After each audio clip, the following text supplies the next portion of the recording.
Okay, everybody, can you hear me? I'm assuming silence will mean yes, so I'm going to continue. So, welcome to this morning's session. What I want to talk about this morning is spatial data and maps. So, quite a lot to get through. Maps, they're visualizations of the Earth's surface or parts of the Earth's surface. And we tend to think of them, as they're accurate, but actually they emphasize things that are important to us and they suppress unwanted detail. So there's a lot of thought goes into designing maps. Two sorts of maps we want to think about today. Firstly, reference maps, things where we are interested in the location of places and in navigation.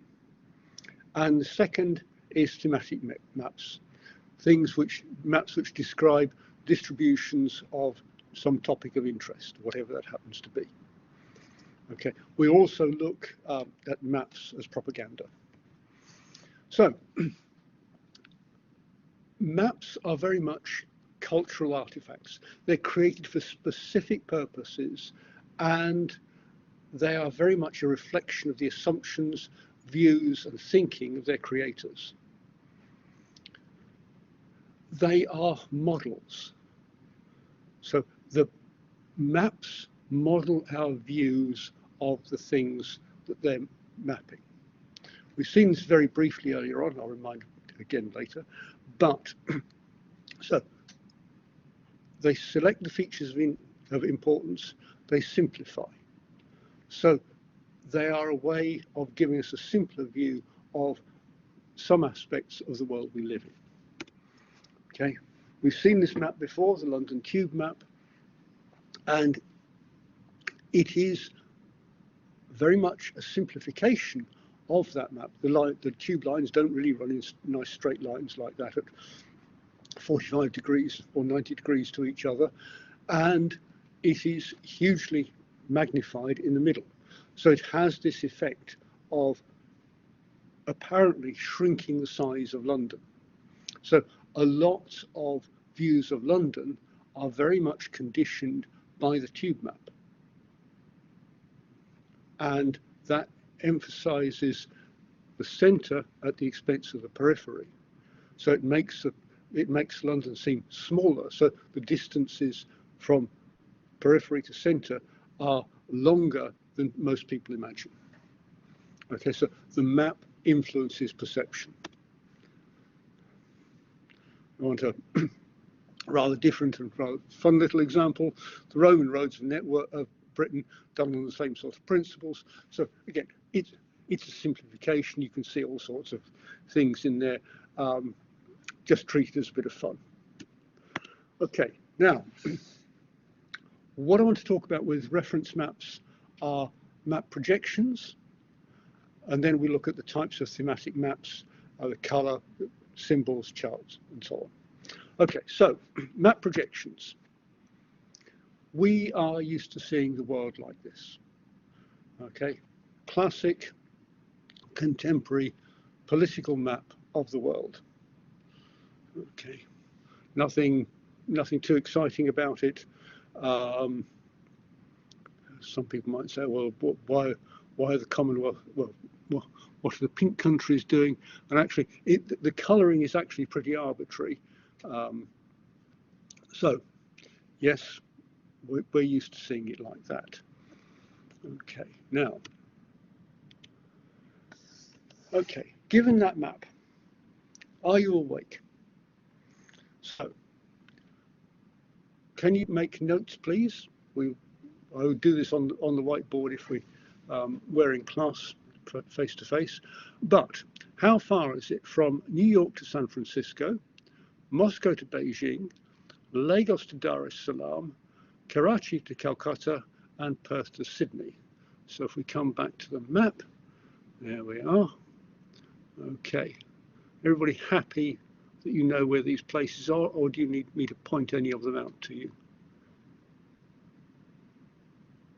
I'm taking silence as meaning that everyone's happy with where these things are. Okay, so I'll give a couple of minutes to write down some numbers.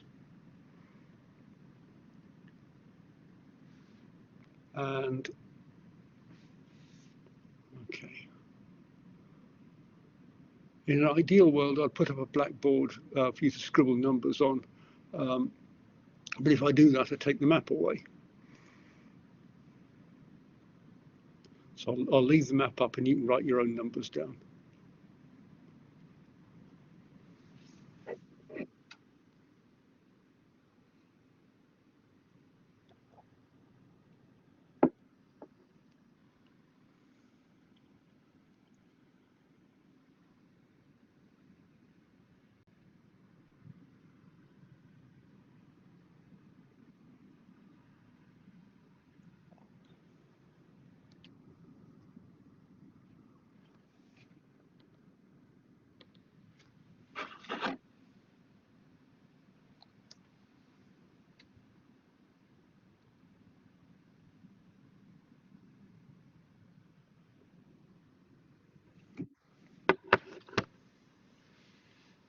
Okay, right. So let's have a look at the numbers. Right, so what have we got? First of all, New York to San Francisco. Distance is 4,125 kilometers or 2,500 miles. Anybody about right on that? Okay, so I can't see the chat for a moment. I'll drop out in a second if necessary and have a look at the chat. Moscow to Beijing, 5,790 kilometers or 3,600 miles. Lagos to Dar es Salaam, effectively 5,900 kilometers, 3,650 or thereabouts miles. Karachi to Calcutta, 2,487 kilometers, 1,554 miles. And finally, Perth to Sydney, 3,000, just under 4,000 kilometers, 2,500 miles. So I will have to have a look at the chat, but oops, sorry, wait a minute, no, I've got to go back. What most people find is, and again, it may all depend on where you start from, because if you're familiar with the geography of sub-Saharan Africa, then you should get a much better estimate than somebody who's been brought up in Western Europe. But what we can see is that the distances in particularly Africa, but also in South America, are hugely, apparently much smaller on the map than they are in reality. Okay, Greenland looks nearly as big as the continent of Africa. It looks a lot bigger on this projection than Australia. It's no way. Okay, so we're used to seeing this sort of projection, and it shapes our view of the world, and we can see that it's not very good. So what's the problem? This is not just a sort of the people who first made maps came from Western Europe and therefore they imposed their view on it. There is a fundamental problem that we are trying to project a spherical surface onto a plane, and that distorts it. Okay, so we're going to get distortions of distance, area, and direction. You can correct for one of them, but you can't correct for them all at once. You can get some good approximations, as we'll see by the end of this section. So the type of projection determines the sort of distortion we're going to get, and the map representation shapes our perception. So that distortion that we see in the sort of very common sort of map we saw at the beginning is problematic because of, or can be problematic because of the way it shapes our perception. So what sorts of properties have we got for map projections? So we can have conformal projections, and these are projections that preserve shapes and angles. If we want to do navigation charts, if we want to do topographic maps, they're really good. Okay, so shape preserving, angle preserving, very useful properties. Equal area, if we're doing thematic mapping, equal area projections are very useful to us because they maintain the balance of areas. And then equidistant projections preserve the distance at certain places and in certain directions.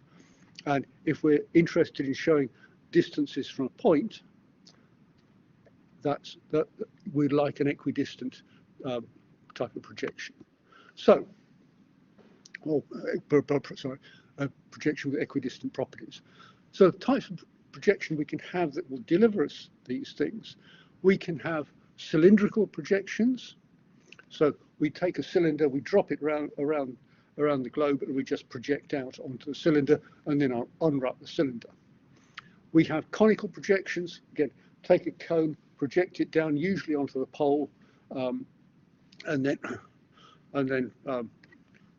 unwrap it from there. So that's where you get the sort of triangular type maps. And then we have azimuthal projections, which again, polar based, they're effectively projections up onto a flat surface. So we can have normal projections like that. We can change the axis round, so we can have transverse projections, transverse versions of all those things. Okay, so there's the transverse versions of those.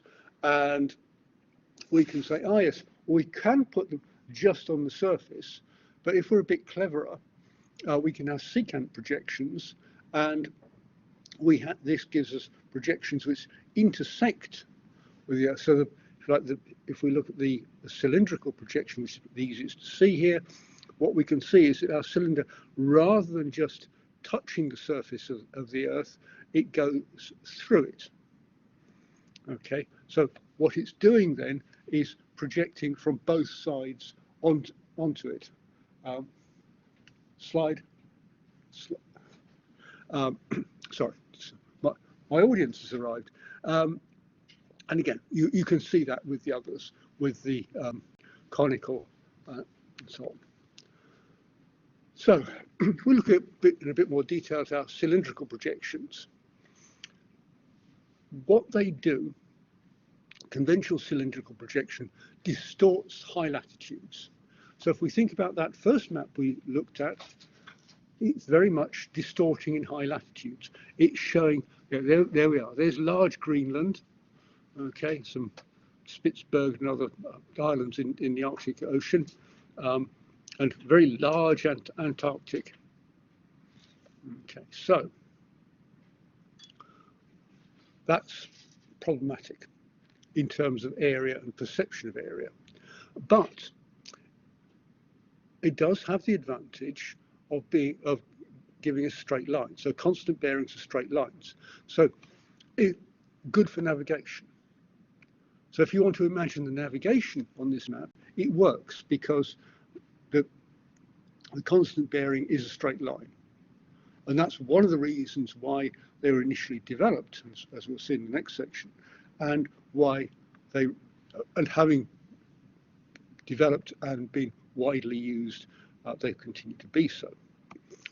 Okay, so the next sort of map we can have are projection or pseudo-cylindrical. So we're now moving away from those sort of base projections to thinking, okay, how with some reasonably sophisticated calculation, computers help a lot here, how can we get better projections? Okay, so enough people, and they've given their names to the types of projections. So Mulveda, Eckert's 1 to 6, and so on. So you get pseudo-cylindrical. They're not quite cylindrical, but they give much of the impression. Now, what they're trying to do is to overcome that big problem that we have with cylindrical projections of distorting areas badly. Okay, so my guess is that when you were thinking about the distances a few minutes ago, you were overestimating the distances at high latitudes relative to those at lower latitudes. Okay, so here's the Mulveda projection, and you can see it's giving us a much better impression of equal area. It's not perfect by any stretch, but it's got a lot going for it. So if we look at azimuthal projections, what these do is allow us to say, okay, the shortest distance, the great circle routes are always straight lines from the origin. The bearings are accurate. Okay, so there we are. If you want to start at the North Pole, and off we go. And that's true north, not magnetic north, of course. If we want to do a bit of advertising, so here's a cable and wireless advertising map, a publicity map from 1945. And what you can see is it's an azimuthal projection. It's centered on London, and it is showing Britain, the world centre, cable and wireless circle. Okay, so this is, yeah, full of bombast, and aren't we great at laying cables? And you can see, oh look, you know, what sort of technologies we use, you know, cable laying ships, various ages and so on. So it's aren't we great at doing these things? And again, so it's got, you know, oh look, so you can see the decoration. If you treat this as a piece of advertising, it makes perfect sense. But what you've got is that the bearings from London are accurate there. Okay, now most of us will see conical projections every evening if we watch the television weather forecasts, because I think you'll recognise that projection as being, oh yes, that's what the weather forecast happens on. And it's nice for, you know, triangular areas. So basically, continents are the classic thing you try and do with these. But the weather forecast is the thing that we see most often. Okay, now, we know we've got distortion, but because of the sort of people we are, we'd like to try and measure it. So there are measures for this. So the thing that it can help us here is Tissot's indicatrix. And this says, let us imagine an infinitely small circle that is projected onto the surface of the Earth. And then we think, what shape will it be after it's been projected onto our map plane? Okay, so if we have a conformal projection, it will remain as a circle. In an equal area projection, its size will remain the same, but it won't be circular. So here we are.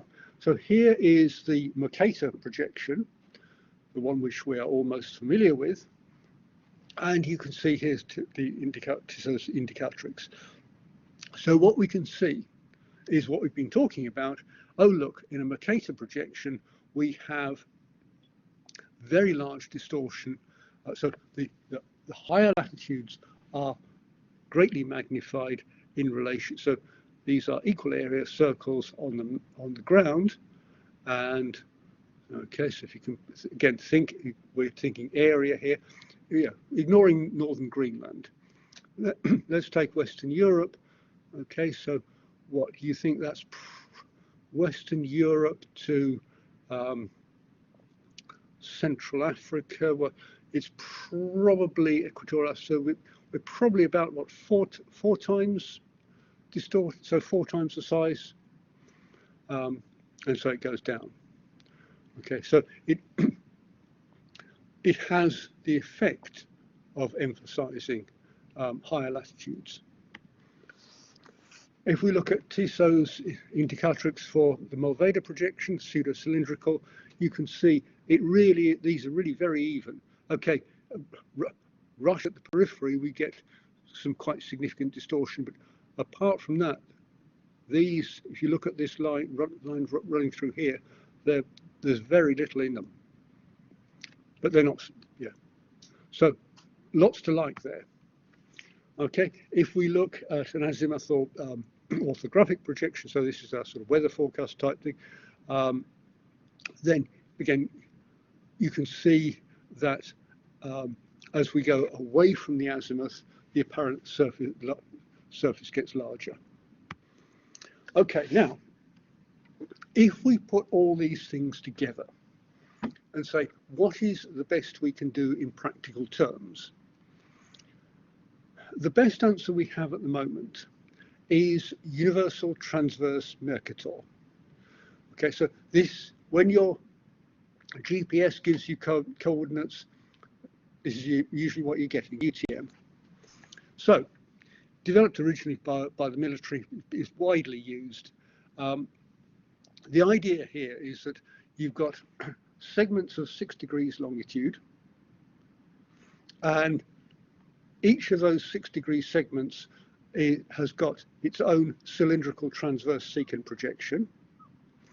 And within each grid zone, we have Cartesian coordinates. Okay, so this gives us unique coordinates everywhere we are. We're doing pretty well on equal area. Lots to like about this. Okay, so if we want a good all-purpose reference projection, then universal transverse Mercator is probably as good as any. And we certainly have to deal with it because of GPS. As we'll see in the examples that we look at and the lab work, there are others available which give us pretty much the same sort of advantages. Okay, so that's our tour through maps, projections. So the question next is, how did we get here? We've been saying that this is very much a set of cultural artifacts. So what's the thinking behind it? How do we get from where we were to where we are now? Okay, so I am looking here very much at European traditions. I've got a British bias. This reflects my ignorance and not necessarily a comprehensive view of mapping through the world. Okay, so some real caveats there. But I think that the story does illustrate a lot of important points. So we start with things like the Mappa Mundi, very famous medieval map drawn about 1300. It's in Hereford Cathedral, so you can go and visit it if you like. It used to be just sitting on the wall, but it's now got all sort of, it's got fancy. Now, it is centered on Jerusalem. Okay, so you say, oh, well, hang on, what are we looking at here?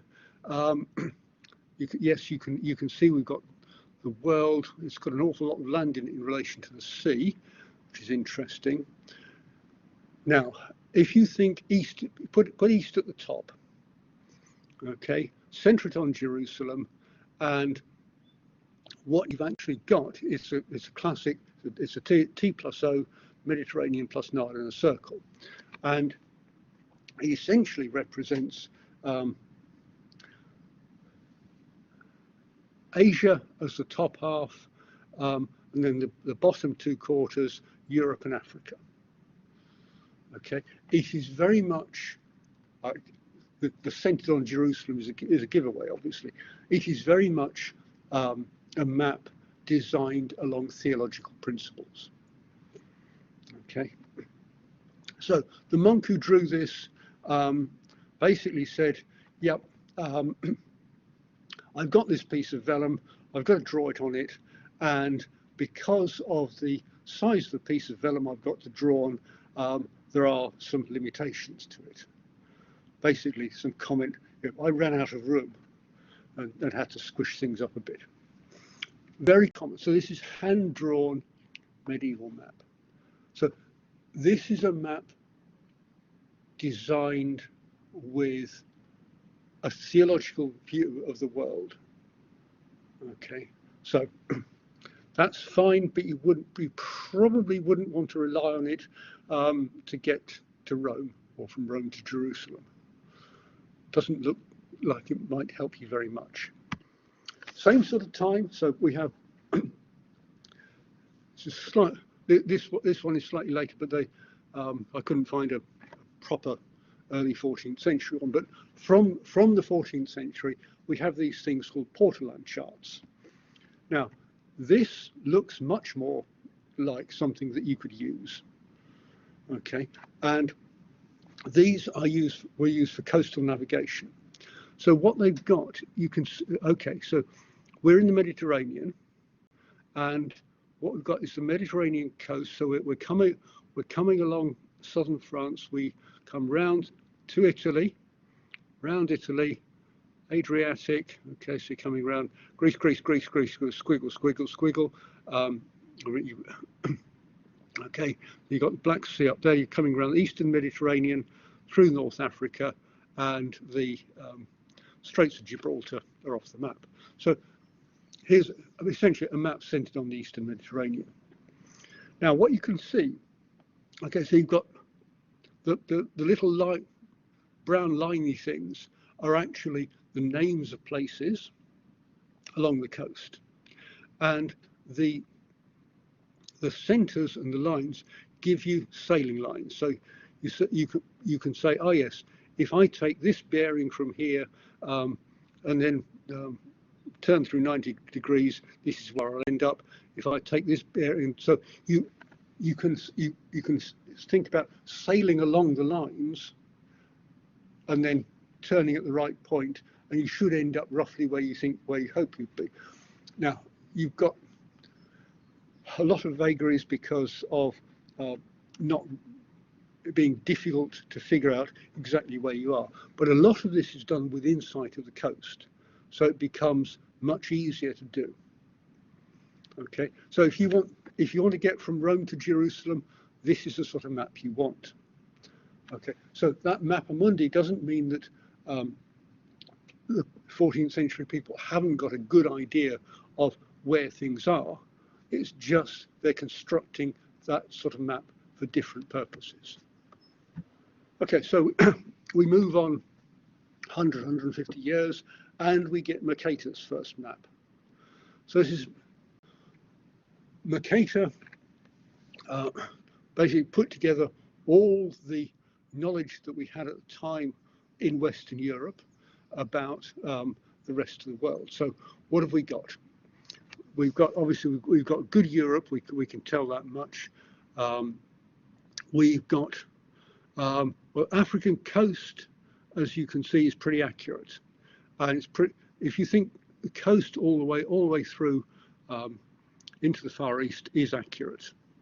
Now we get, if you look at the Brazilian coast, that's pretty accurate, and much of the west coast of the States reasonably accurate. The distances are not sure about, and the size of the Americas and the shape of the Americas are not. Again, there's some idea there's something else in the far south, but nobody really knows what's going on there. And again, the Arctic is shown as solid, even though we know now that it's all sea, there's no land in there.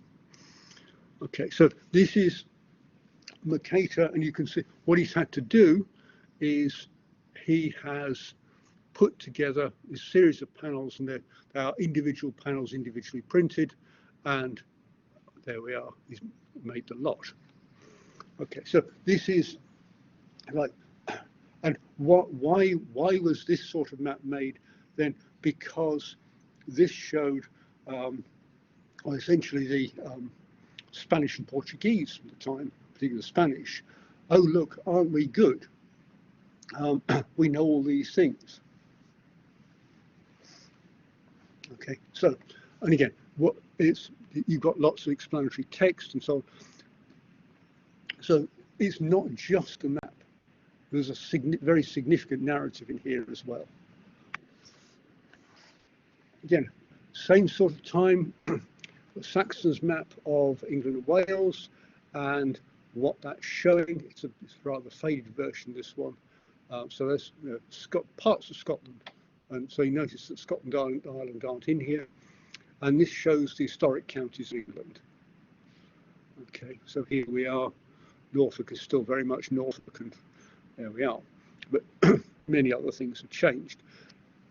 This is very recognisably an accurate topographical map, and okay, what you can see here is all the big dedication stuff. So people like Saxton constructing these maps.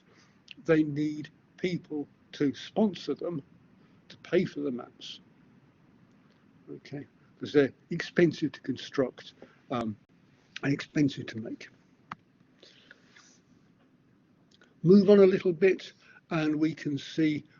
So this is London about 1670. So this is following the Great Fire of London. So this is the Reconstruction era, and you can see how small it is by modern day standards. I've got lists of worthies and the City of London, London coat of arms. So again, who sponsors? Yeah, basically this is sponsors logos,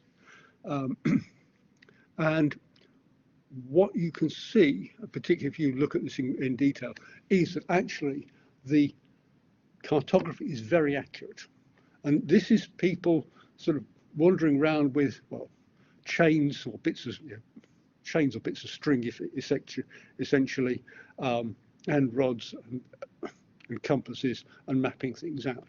So by modern day standards, it's very, very primitive, but it is actually very accurate and done to a very high standard. So, and there's been enough cases where these sorts of maps have been taken, and you can see the feature on the map, you can see the feature on the ground, and they're accurate. At the same sort of time, you've got a development of navigation charts. So this is navigation, obviously, for ocean voyages, not just for coastal voyages. So again, the same sort of set of bearings, so highly detailed charts. And again, you get a lot of charts, particularly for coastal waters, where there's a big emphasis on how much water is there. How much water is there at high tide? How much water is there at low tide? Because this makes a big difference to when and whether you can get ships in and out. Okay, so but you can see the obvious development from Portoland maps. And again, okay, so yeah, lots of things here. Right. So essentially, through the 18th century, these things continue to develop. And the situation is much the same throughout most of Europe. I think you can say that by the time we get to the late 19th century, mid to late 19th century, because it took them quite a long time to finish it, the British government got very worried about being invaded by the French in particular. And so it said, if we are going to resist an invasion, we need, from a military point of view, to understand the topography so we can understand where to put our artillery. So hence the Ordnance Survey, right? Okay, so this is, the Ordnance Survey started life as, we will survey the country to find out where we should put artillery in case we're invaded.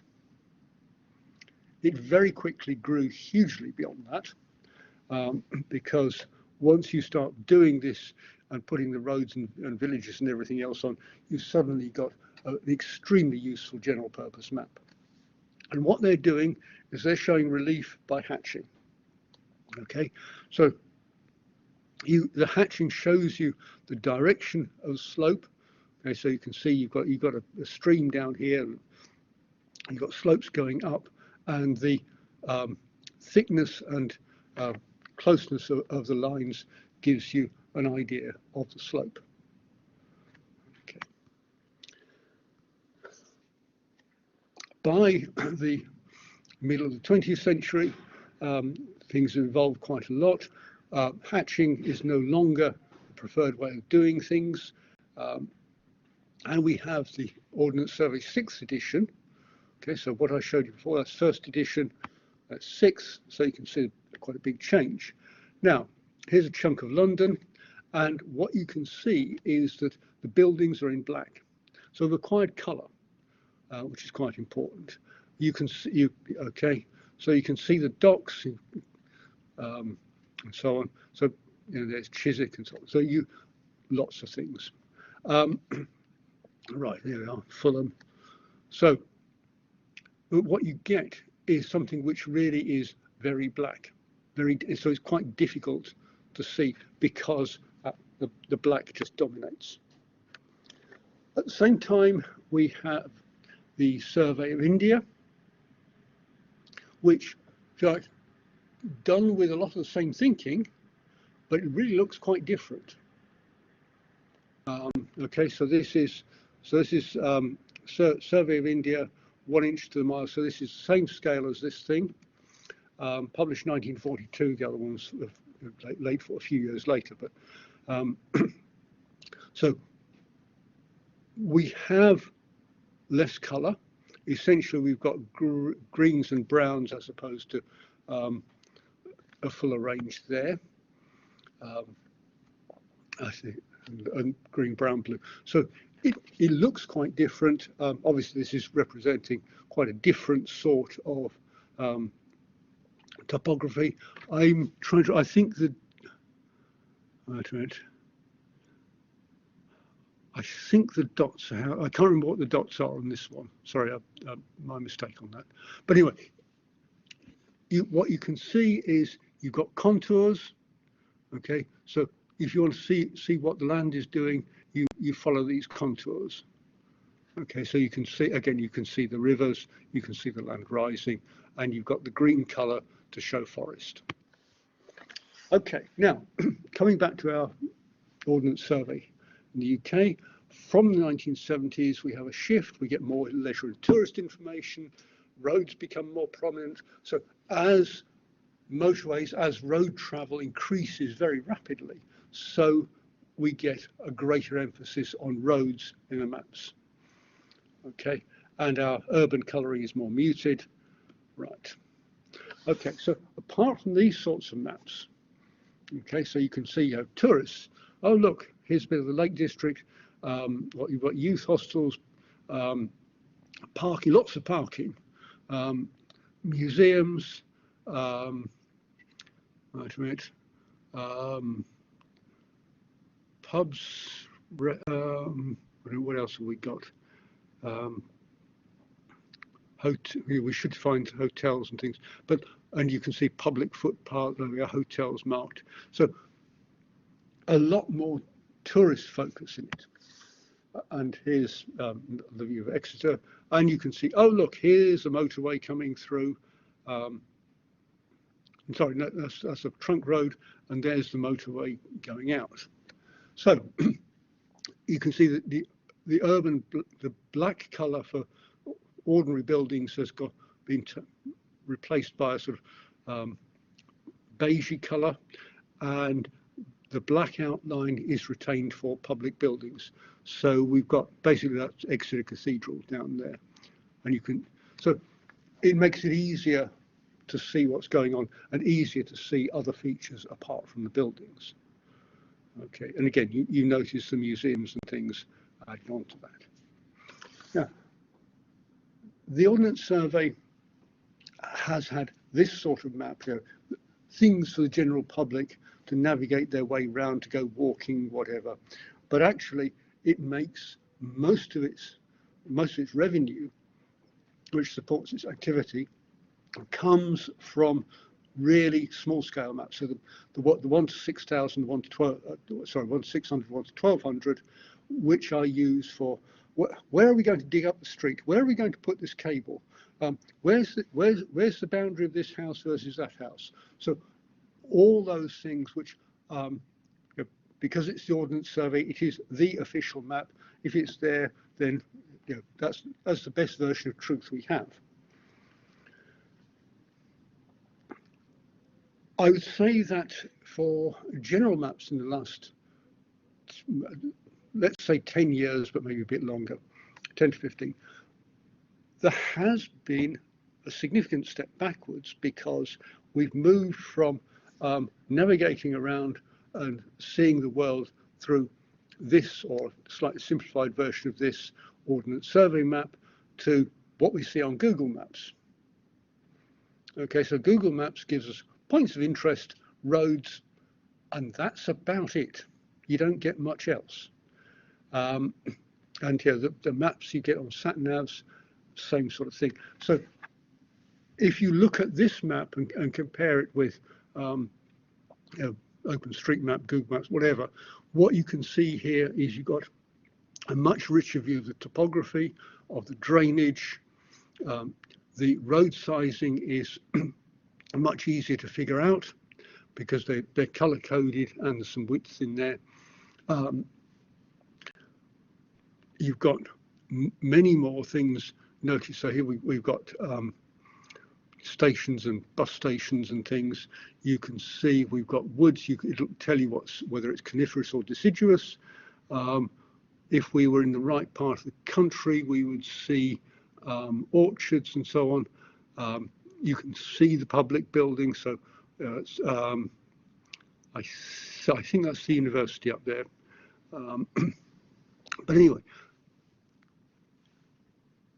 that's what the point to consider, that the detail we lose when we take our view of the world from Google Maps or whatever. Okay, so that brings us to what do we include?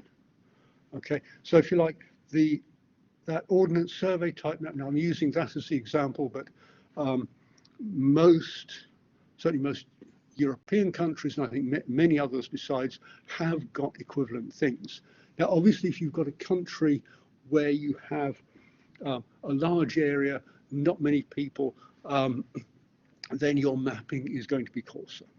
And you know, if you've got remote, difficult to access places and not many resources, then you don't have decent mapping, and actually your best mapping comes from modern satellite mapping. Okay, and even for the established mapping organizations, in the last few years, mapping from satellites has got sufficiently good that it has replaced people wandering around with theodolites. Okay. And if you want, so the accuracy that people were getting with the manual methods of doing things were extremely good. So when the Ordnance Survey resurveyed in the 1940s, it started from a baseline on Salisbury Plain, went all the way around the country, came back again. And this is just people putting theodolites on the ground and measuring angles and so on. And they found, they looked at how far out are we? They were within 100 millimeters. It was a very small, 150 mil. Okay, having gone all the way around the country up to north of Scotland and back again, putting in triangulation points. So that's a very high level of accuracy. Okay, sorry, go back. So the scale, what do we include in our map? We include the scale. What's its purpose? So the Ordnance Survey maps I've been showing you have been sort of general purpose, like tourist and getting around the country type maps. We could show maps all sorts of different scales for other things. Who's the intended audience? And have we got a good base map? So all these things are taken from this the small scale, very detailed base maps and simplified. What do we include? At what stage do we not worry about the precise width of the road, but give a symbolic width of the road? Those sorts of things. Okay, how are we going to represent things? So if we've got to represent topography, are we going to do it as hashes, as contour lines, shading? Are we going to use shadows? All these things can work, can be effective. What we see is mostly is hashes and contour lines. I haven't got any examples of shading or shadow in there, but certainly the the Italian equivalent of the Ordnance Survey uses shading and shadow to quite good effect. So, and that choice of representation, we've got woodland. The fact that we choose to distinguish between coniferous and deciduous woodland for the Ordnance Survey is actually an interesting choice.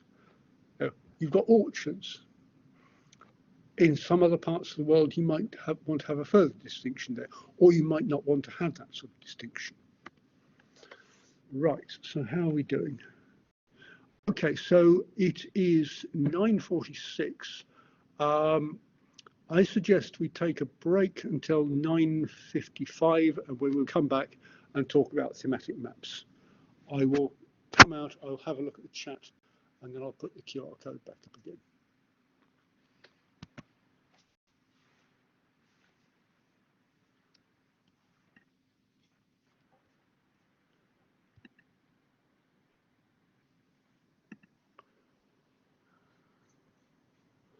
I'll stop sharing for a minute.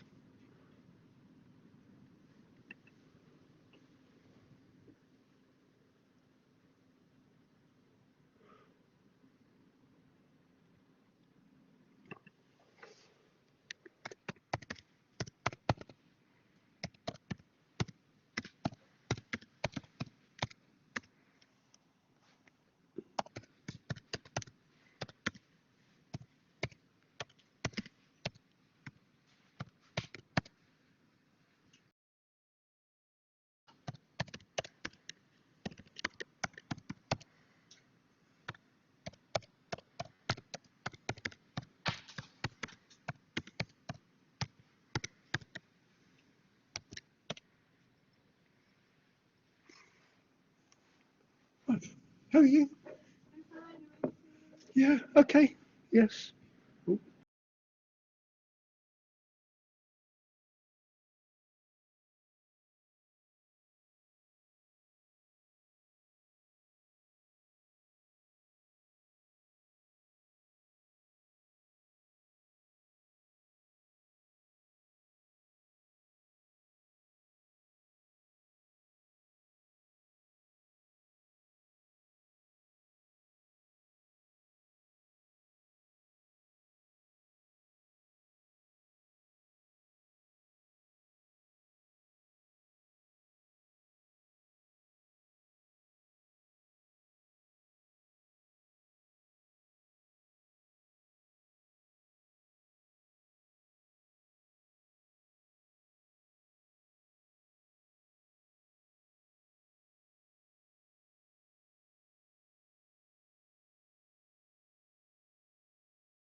Okay, so welcome back, everybody.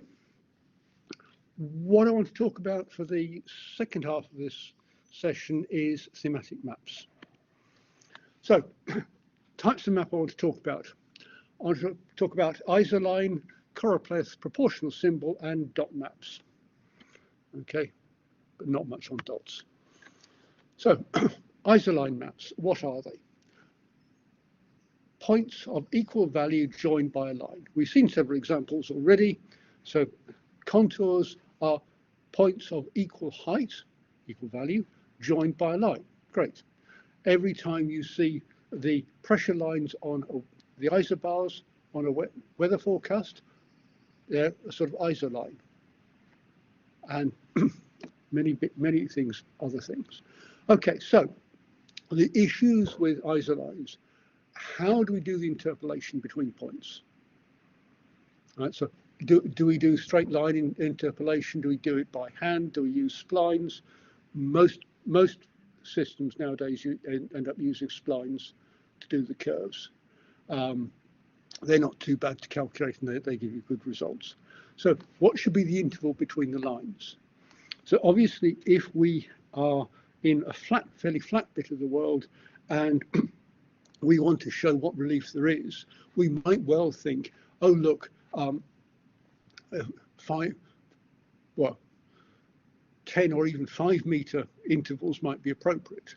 So if you think, say for large areas of Bangladesh, you might think, oh look, you really have got a very flat landscape, and that 5 meter difference is really important because of the way the floods work. On the other hand, if you sort of move down the road a bit and think, oh yes, we've now got Himalayas, where we've got several thousand meters. If you're on that sort of short interval, then your map just becomes one big solid line. So what is the interval between lines? Do you need different classes of interval? So how do you do this? Okay, and what should the labeling be? So very often we're using these to show physical phenomena. So height, temperature, rainfall, and so on. Okay. But here's a nice example which is using isolines for travel time. Okay, so this is from the Historical Atlas of USA 1932. This says, if we start in New York and start traveling by whatever means available to us, how far can we get? Okay, so, right, so we have 1 day, 2 days, 3 days, 4 days, 5 days, and then we'll put a big line in to show a week. So in 1800, if you travel from New York for a week, if you go due west, you get hardly anywhere at all because it's a difficult country to get through. You can get furthest if you're going down the coast because you're sailing. Okay, and then it depends how easy the travel is as we go inland. Okay, so if we look in 1830, we can see, so again, we're still very, this is track, basically not much more than tracks for most of it, whereas by the time we get here, we've got coaches and roads and things for chunks of it. But even so, if we want to get out into the plains, you're sort of 4 weeks, 5 weeks, 6 weeks. So really long travel times to get across. So we come along, 1857, here we have the railways. Okay, so the railways have got most of the way across, or got at least halfway across. Oh look, in a week, from New York, there's your day, which is about what a week was 50 years before, and your week takes you to roughly where a month was before. So you can see how the travel's increased, how distance has increased, and then by 1930 you've got a comprehensive rail network all over the country, and if you start from New York, you can get across anywhere in 3 days. Okay, right. So that's ignoring the fact that you might be able to fly as well, but that's by rail. Okay, right. So you can use them for many things. Classic use. Right. So we've actually got. So the boundaries here are of temperature, and rather than just a line, the area is shaded. So if you like, this is isoline plus shading. And right, okay, so here we are, Wednesday, the 1st of July, 2015. And we've got a heat wave going on. You can see these deep purple temperatures across the channel, basically London and the inland parts. So you can see very clearly both the north-south and the maritime influence. Okay, and you can see that the west coast of Ireland remains pretty cool, and as does West Cornwall and most of West Wales, because of the Atlantic influence. Again, there we are. We're just about on that boundary there. Okay, so next thing we want to look at, proportional symbol maps. So the symbols represent quantities. So what symbol series are we going to use? And what size choices are we going to make? Are we going to use classes, or are we going to do continuous? Now, the easiest things to work with are circles. But if we think back to when we were talking about representation, we know that our estimation of circles is not very good, of area of circles is not very good. So that's a slight problem, but usually we end up with circles because they're so much easier. Because you have a center and a radius, and you can calculate everything quite easily. If you try and do other shapes, it is more complicated, but actually, if you're using square type shapes, you would get a more accurate feel for the areas. But even so, here we go. So this is US oil consumption, barrels per year by state. Okay, so again, it's not entirely surprising. Look, there's Texas, huge amounts, and again, the population. So again, there's nothing exceptional here. Broadly, you can think that with the exception of Texas's oil-producing area and some of these other bits here on the Gulf of Mexico, then actually consumption is roughly proportional to area of population. Okay, good use of pie charts. Okay, so this is one area where pie charts can be very effective if you've just got 2 or 3 classes to show. So this is the proportion of Hispanic population in the States.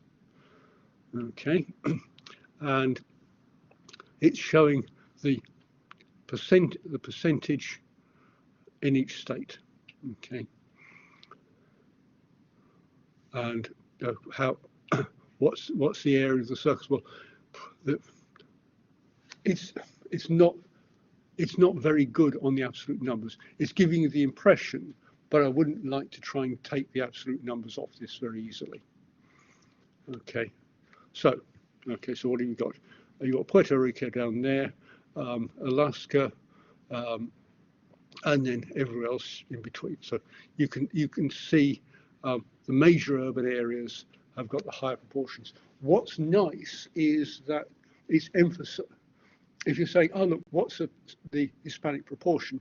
In that, you've got actually a very good set of color choices, because the contrast between the green, light green background and the sort of teal color is good, nice and clear, and the important thing you're showing is proportion Hispanic, and that is the red, so that is the most visually salient part.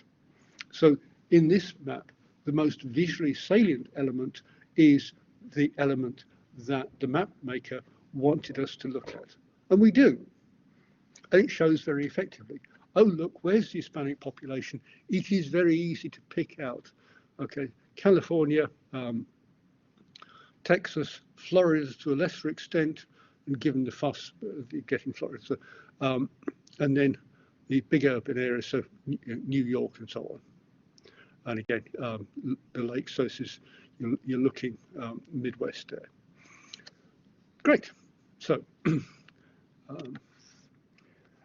if we want to look at it in more detail, I'm not going to show it today, but the URL is a really nice, okay, so if you want a compelling visualization with lots and lots of detail in it, the New York Times Immigration Explorer is well worth time to look at.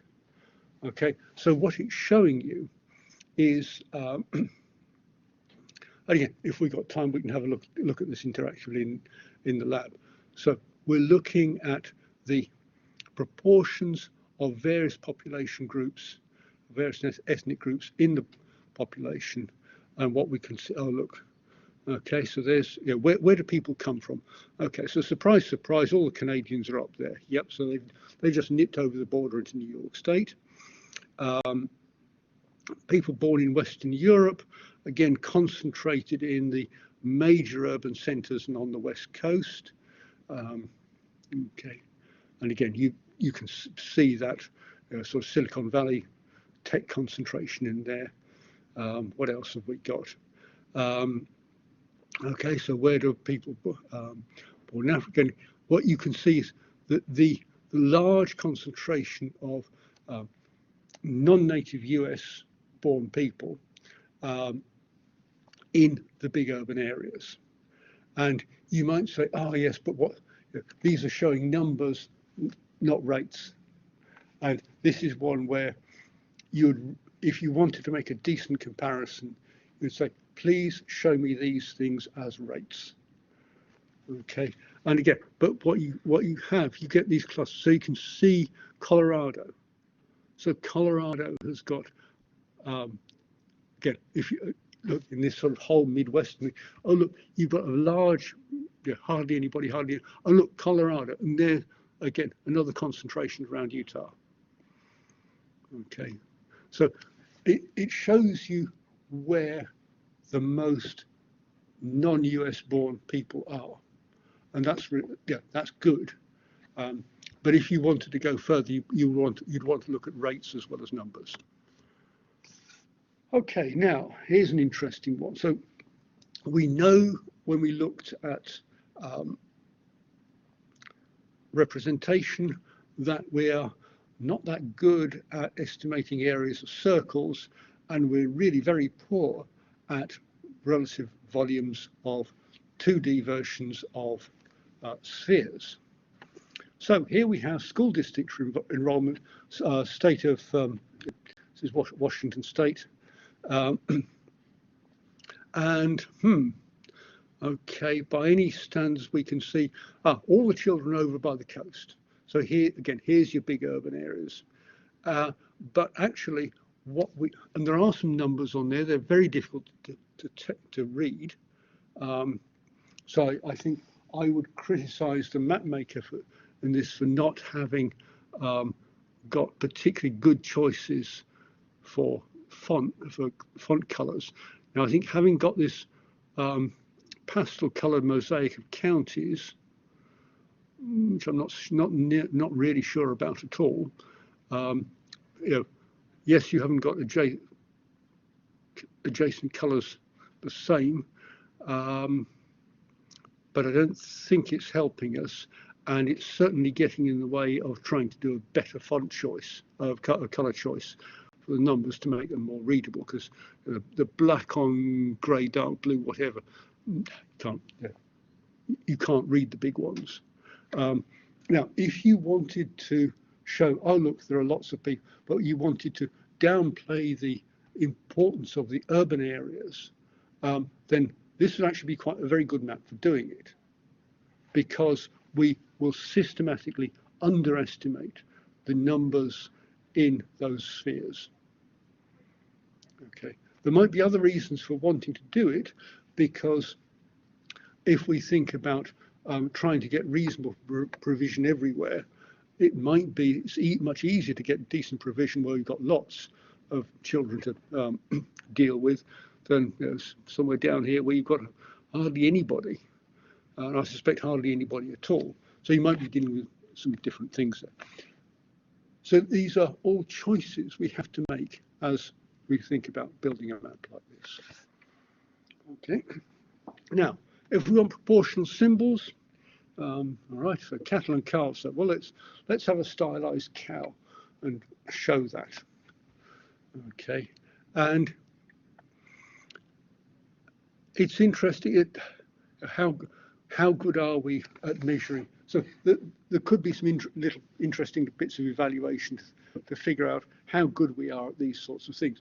But if we think of the cow as being broadly rectangular, and we're looking at the area of the thing and ignoring it and not doing the bounding box, then we can see that actually there would be an approximate rectangle. So we might be quite good at estimating numbers from these symbols. Okay, and very helpfully, of course, it's given us the classes. Okay, so these are class, not continuous, so 200. So we can pretty much see what's going on. Okay, now, going back, so this is a 1920s map, I think. Now, the Armour make tin food, big food company. And again, it's propaganda, it's publicity, and it's also reasonably informative. So if you think of the cable and wireless map from earlier, this is in the same sort of tradition. And what's interesting is they're giving us a lot of text, they're giving us a lot of symbols. So this is actually quite a rich representation. And it is actually showing a bit of the technology. So at the time, producing large color posters, not too difficult. Okay, printing was good enough that without too much expense, you could do decent color posters. So the more you can get on one of these, the better, and you can put some explanatory text in, and you've got something which nowadays you'd think, oh, there's too much in one, let's split it into several different views, because we have computers and we can interactively switch between things. Here we can't. And if we look at it, we can see, oh look, there's loads of cows in here. There's a load of sheep as well. And if you looked at a later one, which we haven't got here, if you look at a later one, you say, oh look, all the sheep have gone. Basically, Americans stopped wearing woolen jumpers and eating sheep meat. So the next major sort of map we need to look at are choropleth maps. So here, areas are coloured to the measurement of the variable of interest, so density or frequency. And the issues here are what are the areas? So if you think about when we were talking with representation about how you do the classes, how that influences the apparent story when we were looking at the Latino population in Florida as the example. So choice of area, the intervals and the colour schemes. Okay, so blue for rainfall seems quite reasonable. So this is from February 2020. The UK Met Office released their first version of the rainfall chart. February 2020, it rained. It rained the whole month. And we were in one of the driest bits of the country. It rained and there were floods every night. Floods, all more floods. Okay, now, so the first version, it just went up to 200%.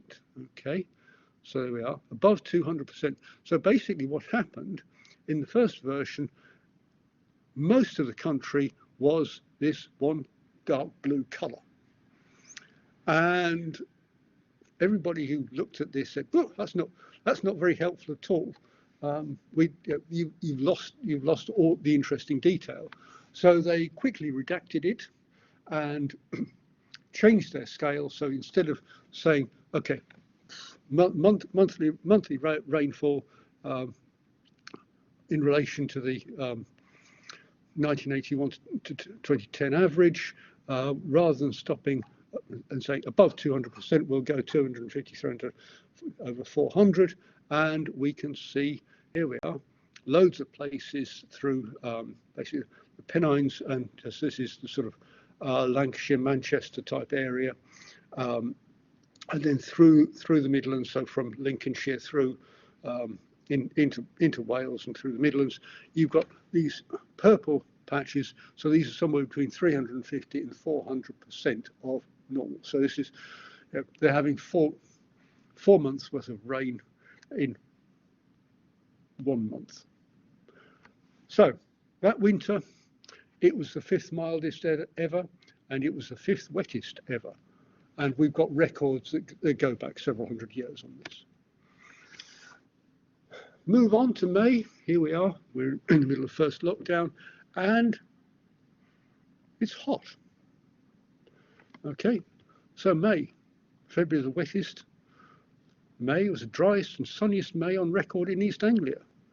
Yes. Okay. Again, this is again showing rainfall, and what we can see. Right, so this is done by WeatherQuest. So this is a weather company which has been spun out from environmental sciences, just down the corridor from where I am at the moment. And again, what you can see is, rather than again, they've got the same sort of colouring, not quite the same, but pretty much the same as the Met Office. So, oh look, the only places with excess rain in northwest Scotland. Everywhere else is more or less. So, basically, we got for between 5 and 20%. So again, there we are. We're about 20% of the average, and much of southern England was only on 5%. So, if you like, what one interesting way of visualizing, if I had the intervening ones, it would be possible to visualize the progress of rainfall through the months. And I think if you had the data for a long enough series, you would see greater fluctuation as we go on. But anyway, you can see some quite nice extremes there. And again, the colours in those maps are very reflective of the colours we associate with drought and heat and with rainfall. Okay, so switching to the urban situation. So during the 19th century, we have significant growth in interest. Well, in the UK and other parts, but in the UK in particular, the Industrial Revolution is leading to a huge rapid growth in cities of the sort that we've been seeing in many countries in Africa and Asia over the last couple of 2-3 decades. Okay, so that explosive growth, and the problems much the same, but in the mid-19th century we had less good public health systems than we do now. We had less understanding of the issues. So what we have here is Leeds in 1842, and this is people being worried about outbreaks of infectious disease, cholera in particular.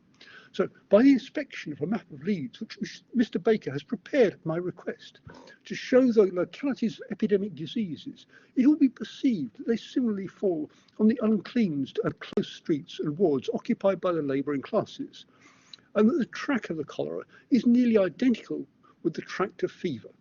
It will also be observed that in the badly cleansed and badly drained wards to the right of the map, the proportional mortality is nearly double which prevails in the better conditioned districts to the left. Right, so, okay, so there's several interesting things to note here. So you can see very clearly what the motivation is here. We have large numbers of people dying in the city, and you've got basically, there's where all the people are dying, and here's where, and they're dying there as well in large numbers, and here's the wealthier people who are understandably very worried. Okay, so you might say, again, it's a characteristic of British cities from this time that the wealthier parts are in the west. Prevailing winds west to east, and when everyone's got coal fires, you want to be as near to the prevailing wind as possible, so you're downwind of as few people smoke as possible. So that's one factor in there. Okay, so the purpose of this is really to show that motivation, that very clear, we are worried about disease, and by mapping it, we can see what the problem is. Okay. Similar sorts of things. So Charles Booth, a little later, 1889. So the focus has moved much more from outbreaks of infectious diseases, particularly cholera. And if you think some weeks ago we saw the snow map of London, where the outbreak of cholera, and look, shut that water pump off and it goes away. Now, by the later 19th century, we get concerns about poverty, criminality, and urban squalor. Right. So, what's going on? How do we find out about these things? And what we have is Charles Booth got information, really detailed personal information, no GDPR or data protection at the time, on school children and their families from the school boards. And this told him about families with children under 14 years old. And so from that, he got household income and so on.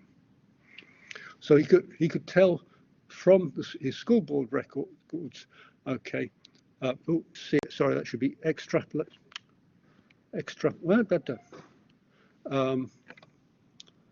Extrapolate, my spelling error there. And what you can see, what he's done is the wealthier people are in red, the middling people are in blue, and the poorest are in this sort of black color. Okay, again, there's a technology thing going on here.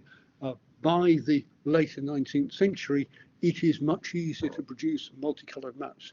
It still means you have to take your map, you pass it through a printing press which puts black ink on it, you do another one which puts red, another one, and so on.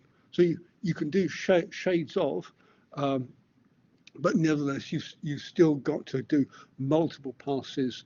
And again, the precision that you need to get those aligned right is really quite great. Whereas all the earlier maps we've seen, the colouring there has been done by hand, by people taking the black outline and colouring in, usually watercolour, for all the shading. So if you look at 18th century map, which has got the colouring on it, or even early 19th century, you will see inaccuracies because the shader didn't paint by numbers quite well enough. Okay, so you can see how we starting to use colour, and this is again. If you look at this, this is at a very detailed level indeed. Okay, so George Arkell, following on, so this is 1901. At the time, significant concern about the Jewish population in East London. So the historical background here is that there'd always been a significant Jewish population in East London, well-established communities. And what was happening is that from 1881 onwards, as the Russian pogroms against Jews happened, then there was very significant migration out of Russia to London. Now, a huge number of those were just transited through London and went on to the United States, but quite a lot stayed. And what was happening was that they were staying in the established Jewish community areas, and overcrowding was going up very rapidly. Rents were going up very rapidly, so squalor and poverty and everything else. So there was a lot of concern, both within the Jewish community and outside, because anti-Semitism was not just a Russian phenomenon. This is the time of the Dreyfus scandal in France and huge amounts of anti-Semitism in this country as well. It's just, you know, we could go on, but anyway, what we have here is, again, is taking the same approach. It's saying, okay, what we are interested in is mapping. Let us see who there is where. So George Arkell's taking the school board records, but instead of doing it at household level, he's extrapolating to street, or where he's got long roads, he's doing block level. Okay, so much less detailed than Booth's original poverty stuff. And again, what he's doing, same sort of extrapolation. What's the proportion of Jews and non-Jews? Okay, so yeah, it's nicely graded, so you can see. So this is, hang on, where we've got. Yeah, basically, okay, Liverpool Street Station is roughly here. So you've got this sort of Whitechapel Road, Commercial Road. It's that sort of area of East London. And you can see quite clearly the concentration with some outlying groups. Okay, and again, useful. And actually, if you zoom in on this, the Cornell link there allows you to zoom in. It really is incredibly detailed map. So we go across the other side of the Atlantic. W.E.B. Du Bois, again, pioneering work there. And right, so his initial claim to fame, as far as we're concerned, is based on his mapping poverty in Philadelphia, 7th Ward. Now, the interesting thing here is that he was doing the 7th Ward work as a resident. Okay, because of discrimination, he was only able to get a pretty low-level post at the time, and because he was being paid so little, he had to live somewhere fairly inexpensive, which meant he lived in 7th Ward. Given his interests, you know, what's going on? Who's living here? What's the distribution of population? And so this was, if you like, the same sort of thing. If you think, hey, look, 1899, so it's effectively the same sort of time as that Jewish East London. So Booth's work is well known. And what he did, he divided his population into 4 classes.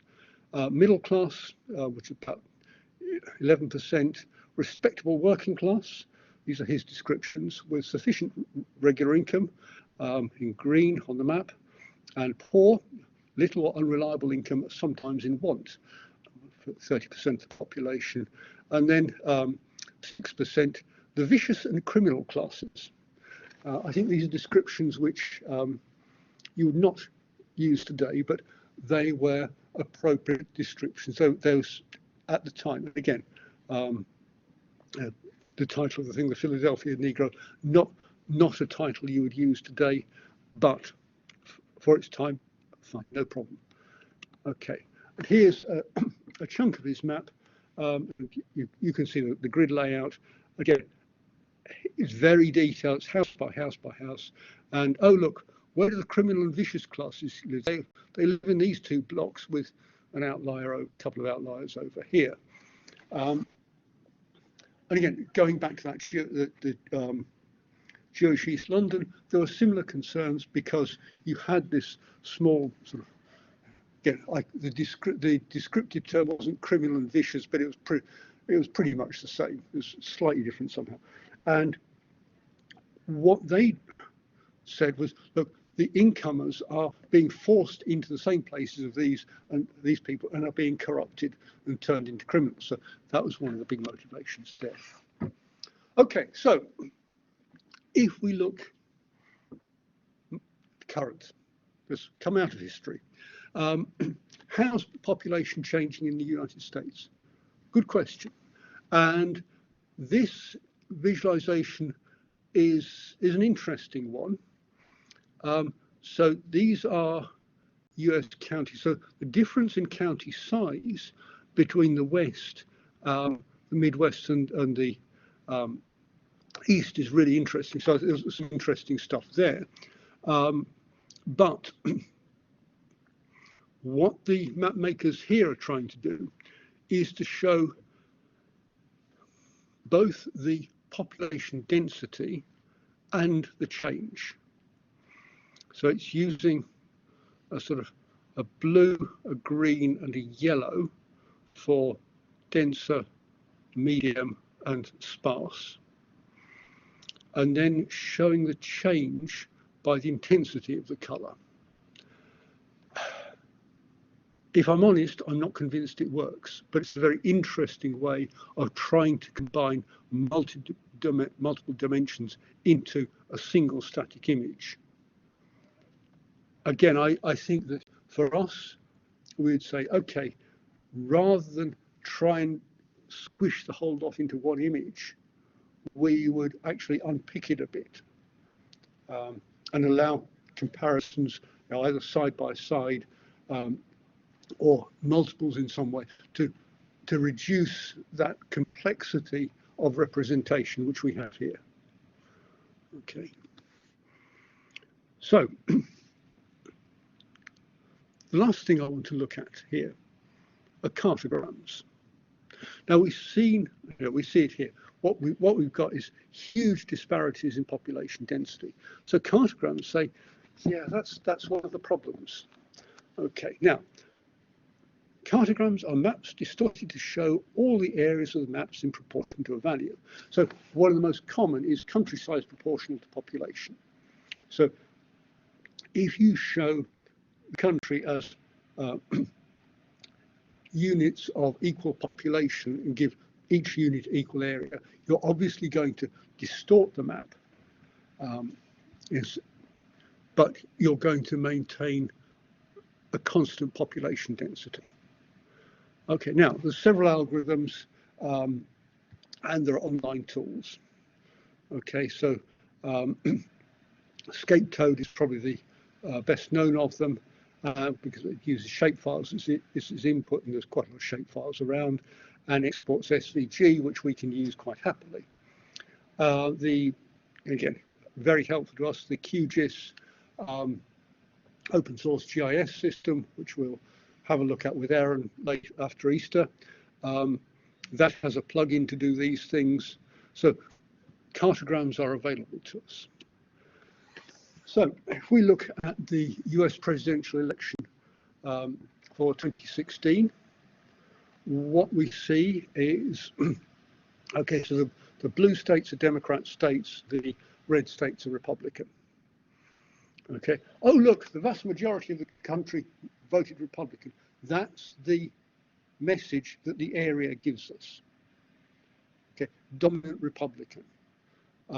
And of course, it fits with the fact that Donald Trump was elected by a significant majority of the Electoral College. Now, if we look at those states by as a cartogram, okay, just which are the red and which are the blue states proportional to their population, it suddenly looks less Okay, so yes, we've still got this. Okay, you can still see the red majority here. That's fine, but the blue is a bit distorted because it's split into so basically three chunks. If we take it one step further and do it by county, so there's the county level results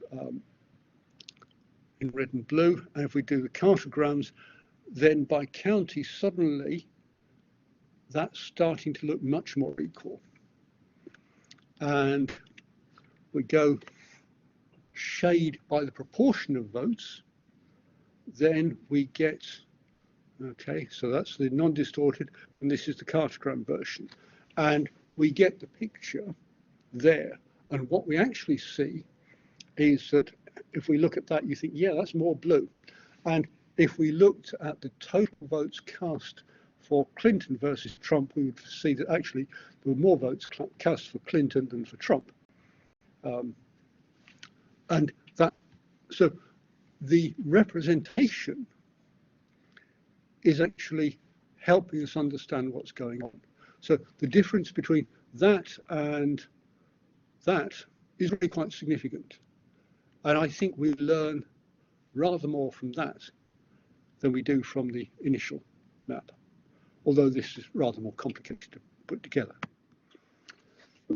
Okay, a different one. So, the Grim Reaper's roadmap. What do people die of in the UK? And so Danny Dawley and colleagues, who Sheffield at the top of the group at the time, divided the country into equal area. So they took the UK small area data and aggregated the population from those into hexagons of equal area, and then they split the hexagons. So the nice thing about the hexagons, obviously, is that they tessellate together, so you don't have gaps and things. So what we can see here then is this happens to be map 54, deaths from skin cancer,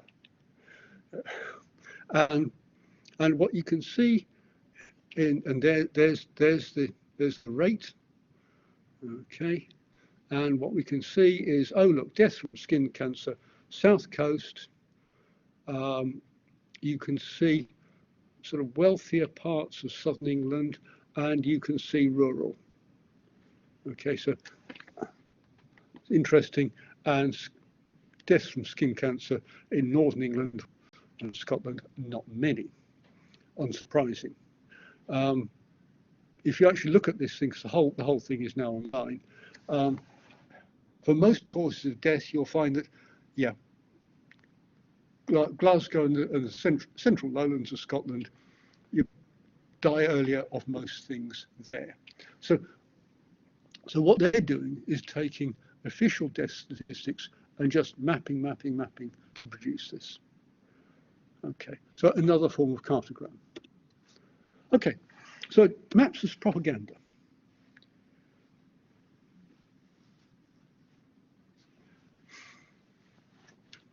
Here we have a map, okay, 1887, a map of the world, done by British. Oh look, all this chunk of the world, and actually in a few years after that, they'd have coloured most of the rest of sub-Saharan Africa in this pink colour as well. And isn't the British Empire great?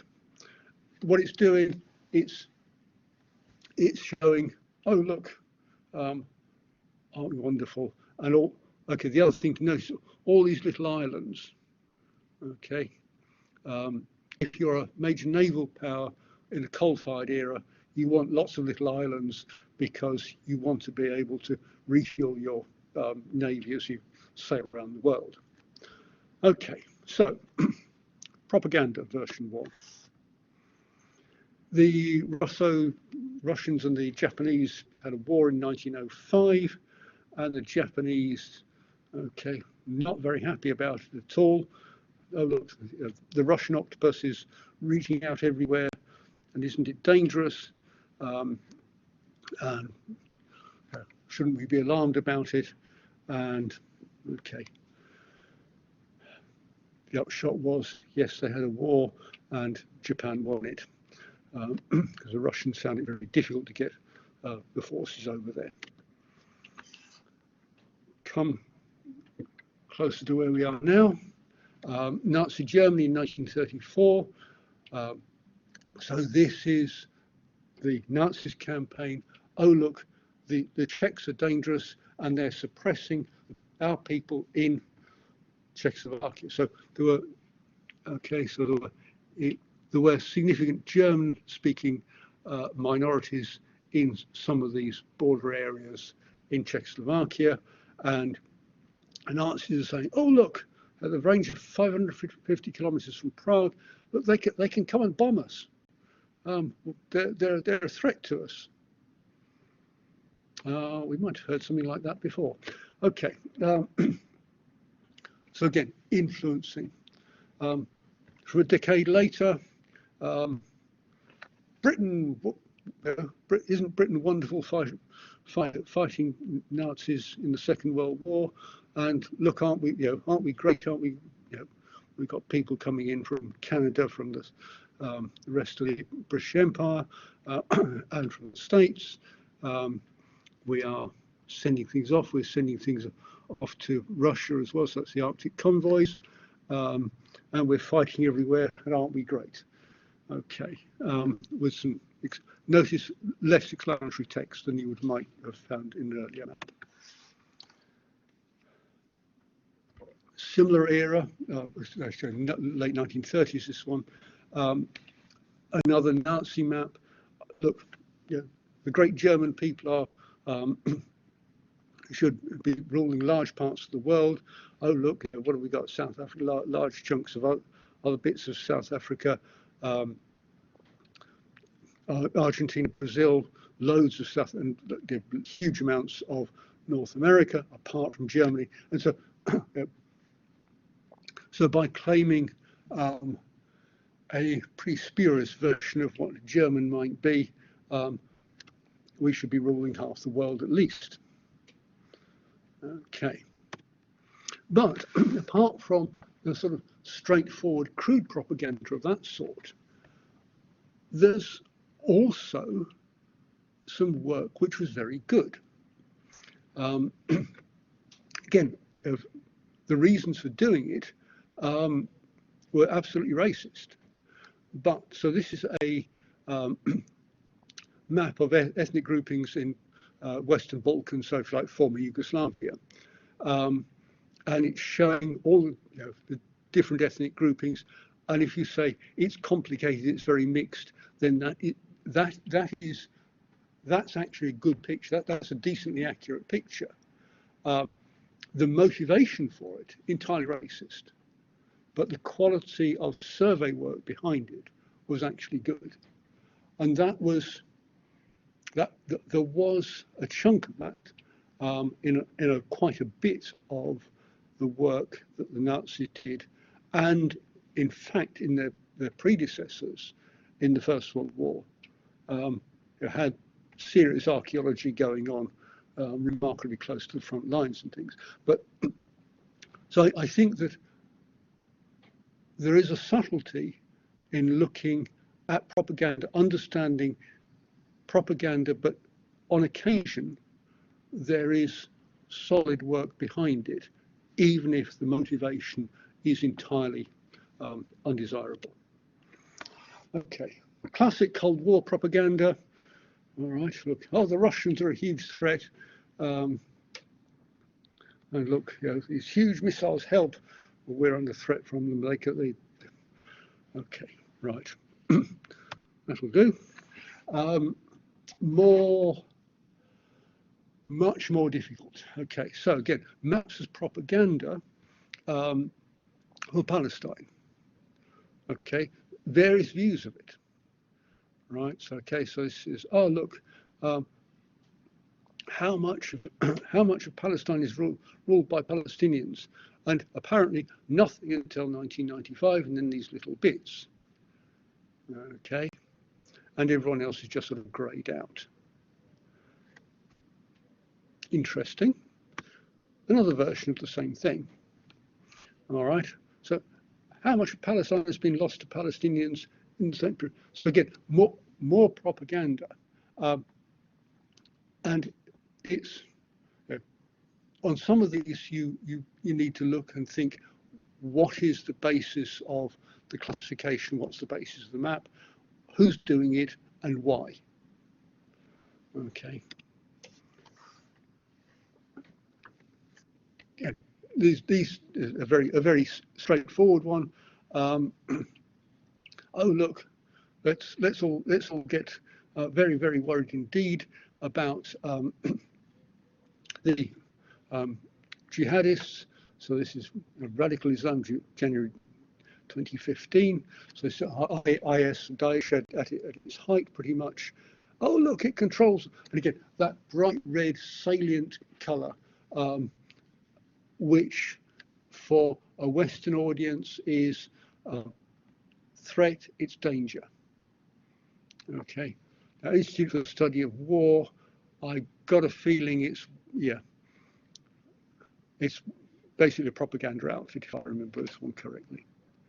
Okay. And again, so there's the link to it. And the claim, radical Islam's virtually exceeded the goals of Nazi Germany. Well, that is at its absolute most generous, hugely contentious, and by most estimates completely wrong. Okay, so another version of the same thing. Now this was, when it was published, it was attributed to IS or Daesh. Turns out, of course, it's a fake. It's black. It's black propaganda designed to alarm people. And again, there's a long history of that sort of thing. But this is quite, it's nice because it's recent and it's a map. And again, it looks hugely threatening.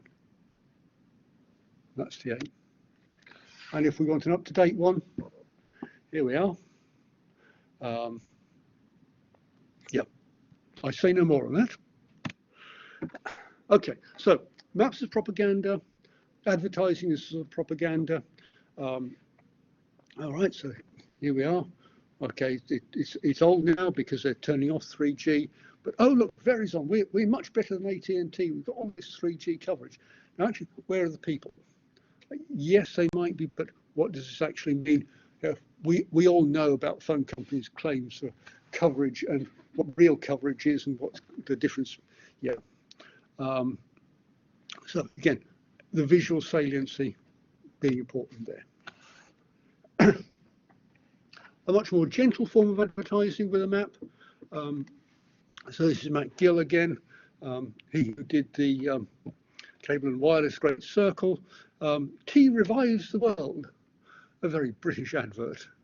And this is showing where does tea come from, where does it go to.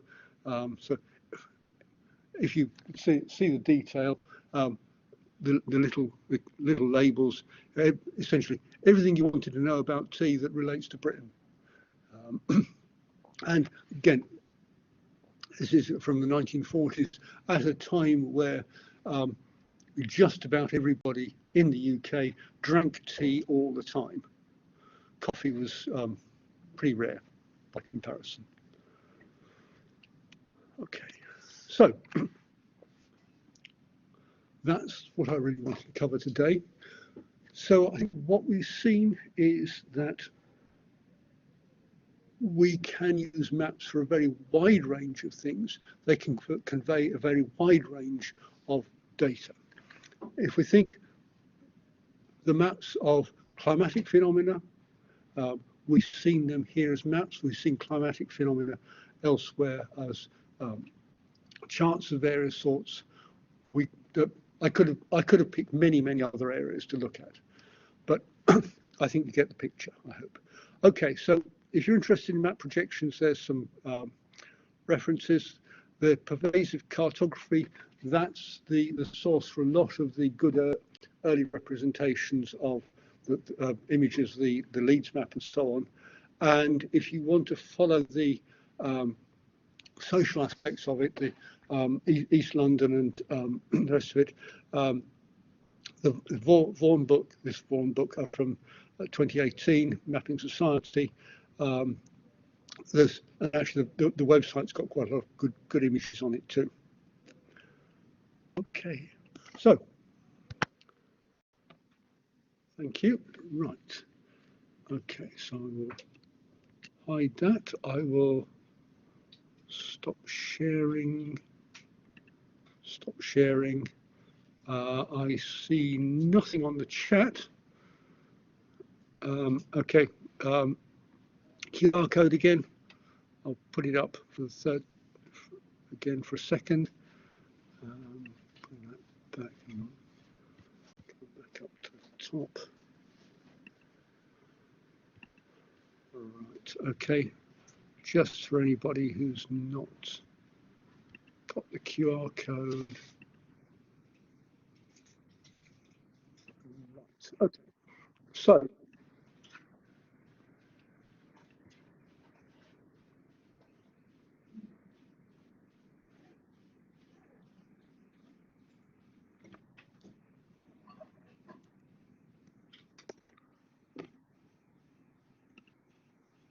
Good. I will stop recording